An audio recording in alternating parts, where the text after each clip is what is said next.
De plus en plus, nous sommes amenés à parler de maladies chroniques lorsqu'on parle des rhumatismes inflammatoires.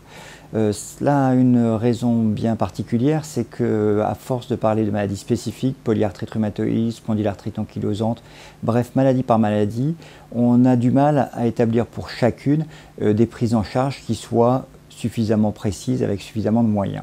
Et l'idée de parler de maladies chroniques, c'est de rentrer dans un grand cadre, qui est un cadre qui est actuellement à la mode, notamment pour les autorités de santé, pour dire comment organiser les soins d'un patient qui va être amené non pas à être malade de façon forcément chronique, mais qui va être amené à côtoyer le système de soins, les médecins, les centres d'examen complémentaires, de façon répétée au cours de mois et d'années, voire l'ensemble de sa vie.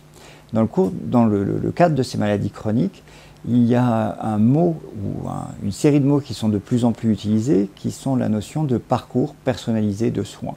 Il ne s'agit plus de simplement poser un diagnostic et de prescrire un traitement qui permettra d'accompagner le patient et de le guérir, ou en tout cas de lui éviter d'être malade pendant les années qui suivent, mais plutôt d'identifier une trajectoire où on pourra, au moment du diagnostic, débuter un traitement A, qui éventuellement pourrait être relayé avec un traitement de B en fonction d'évolutions favorables ou défavorables, bref, de se mettre dans une dynamique de traitement qui cadre parfaitement avec la polyarthrite rhumatoïde, dans laquelle vous savez qu'on a de plus en plus recours à ce qu'on appelle les stratégies dynamiques, au treat to target. On cible la rémission et on adapte les traitements pour avoir l'objectif thérapeutique recherché. Donc dans le cadre de ces parcours personnalisés de soins, ce qui est important, c'est qu'il y a bien évidemment le médicament. Dans bon nombre de ces maladies, il y a des thérapeutiques qui sont absolument indispensables, et notamment tout ce qui est biothérapie dans les rhumatismes inflammatoires.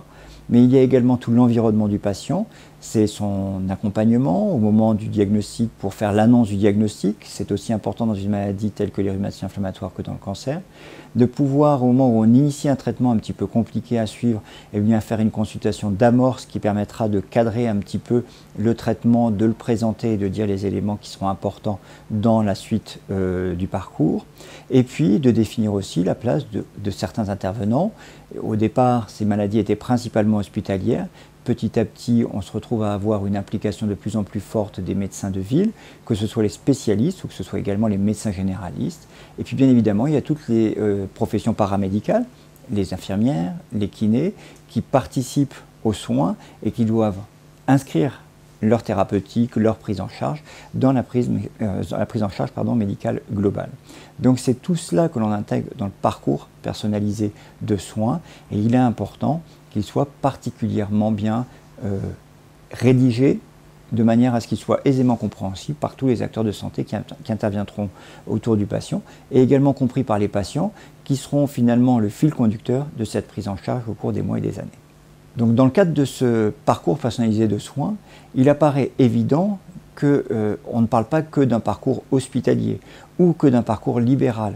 Un patient pourra de temps en temps avoir besoin de l'hôpital, de temps en temps pourra être géré en ville, et la place des différents acteurs doit être pas forcément précisément définie, mais en tout cas l'ordonnancement de ces acteurs doit se faire de façon claire. Donc dans le cadre de ce suivi partagé, on peut imaginer plusieurs choses.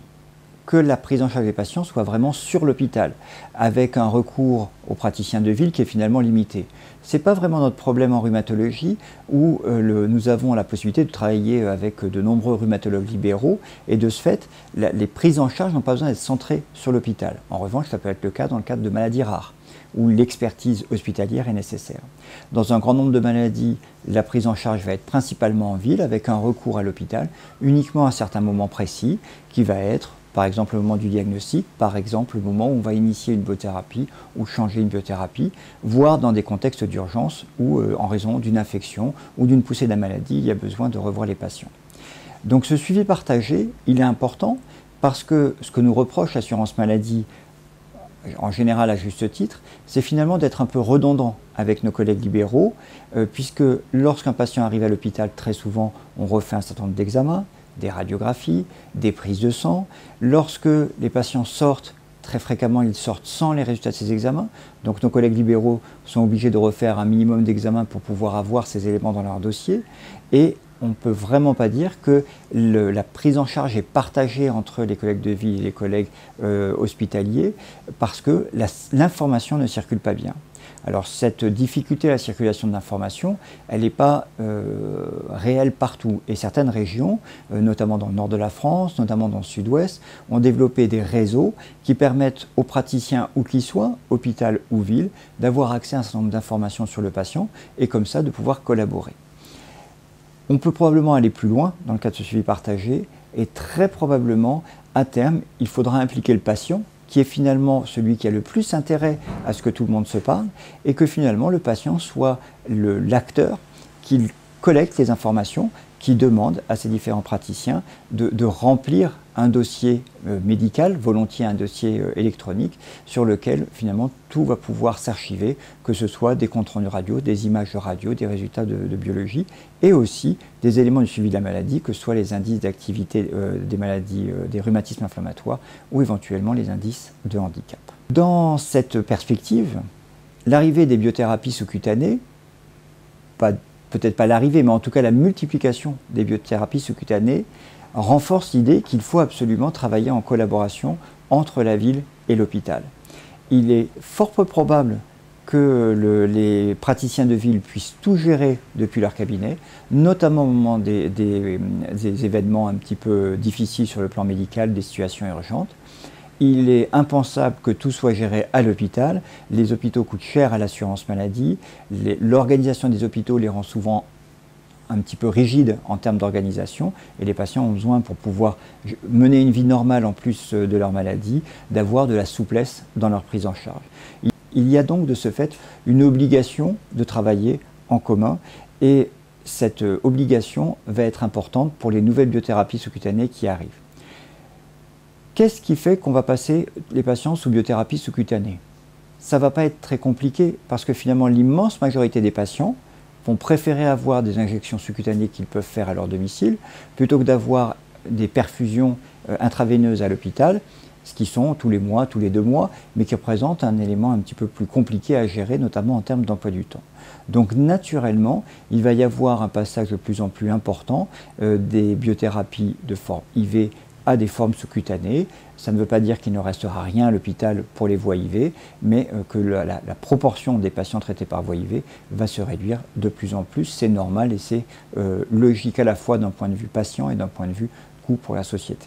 Dans le cadre des biothérapies, notamment celles qui sont à forme sous-cutanée, on a un grand sujet de discorde, je mets discorde entre guillemets, avec nos collègues praticiens libéraux. C'est la prescription initiale hospitalière. Et de fait, beaucoup de ces praticiens connaissent bien ces médicaments et finalement, peut-être qu'ils sont capables eux-mêmes de juger de la pertinence de l'introduction d'une biothérapie. Néanmoins, le début d'une biothérapie, c'est quand même une décision importante, ou un changement de biothérapie, c'est une décision importante. Et le temps hospitalier semble vraiment intéressant et raisonnable. Un petit peu comme en oncologie, on fait des réunions de concertation pluridisciplinaire, et bien autour des biothérapies, d'avoir cette évaluation par un autre regard que le praticien habituel est quelque chose qui est vraiment légitime. Et régulièrement, cela permet de recadrer un petit peu des prises en charge, de vérifier que les vaccins sont faits, de vérifier que les radios sont bien dans le dossier, qu'elles n'ont pas été oubliées durant l'année qui s'est écoulée, voire les X années ayant précédé la prescription de biothérapie. Ça permet également de voir s'il existe des comorbidités, des pathologies associées au rhumatisme inflammatoire qui nécessiteraient soit des conseils hygiéno-diététiques, soit un traitement supplémentaire. On pense notamment à l'ostéoporose et aux maladies cardiovasculaires. Donc ce temps de l'initiation est un temps qui est important en termes d'évaluation des patients. Et puis bien sûr, c'est également un temps important en termes d'éducation thérapeutique du patient. Il faut quand même expliquer au patient comment on fait les piqûres, ce qu'il faut surveiller, devant quels symptômes on doit s'inquiéter, devant quels symptômes on peut au contraire être un petit peu plus décontracté. Donc ce moment d'éducation thérapeutique, après tout, pourrait se faire tant en ville qu'à l'hôpital, mais il n'est pas facturable à l'assurance maladie, il n'est pas valorisé, et de ce fait, on observe au quotidien que très peu de praticiens de ville ou d'infirmières de ville peuvent faire de l'éducation thérapeutique de façon pérenne du fait du temps qu'il faut y consacrer et de l'absence de financement par l'assurance maladie. Un autre élément qui renforce l'intérêt de la prescription initiale hospitalière et du renouvellement annuel, c'est le fait que ce lien entre la ville et l'hôpital, c'est aussi la clé du succès lorsqu'une complication survient. Les rhumatologues libéraux, les rhumatologues de manière générale, la rhumatologie n'est pas une spécialité qui n'est faite que d'urgence. Les délais pour obtenir un rendez-vous, que ce soit en ville ou à l'hôpital, peuvent être longs. Et de ce fait, il y a besoin d'arriver à indiquer aux patients, en cas d'urgence, en cas de fièvre par exemple, qui est la principale urgence qui peut survenir, vers qui est-ce qu'on peut se tourner. On voit que lorsque le patient connaît le centre hospitalier près de chez lui, connaît l'équipe, dès que les symptômes, la fièvre en premier lieu, survient, il essaie d'appeler son rhumatologue de ville. Si le rhumatologue n'est pas disponible pour X raisons, il peut se tourner vers l'hôpital et lorsque l'hôpital répond, il y a notamment dans certains hôpitaux des infirmières de coordination qui sont là pour faire le lien entre la ville et l'hôpital, eh bien c'est la meilleure situation pour dire aux patients venez directement, on va voir à quoi ressemble cette fièvre, est-ce qu'il y a une infection, est-ce qu'il y a besoin d'un traitement antibiotique, le traitement antibiotique pouvant être oral ou intraveineux. Là où ça n'existe pas, on s'aperçoit finalement que l'on tombe sur SOS médecin, qui ne va pas trop se poser des questions et qui va mettre un traitement antibiotique à l'aveugle et volontiers de façon un petit peu excessive, ou que le patient va venir aux urgences, ou moyennant 3, 4, 5, 6 heures d'attente, il va être pris en charge, et pas forcément de façon très spécialisée et très adaptée.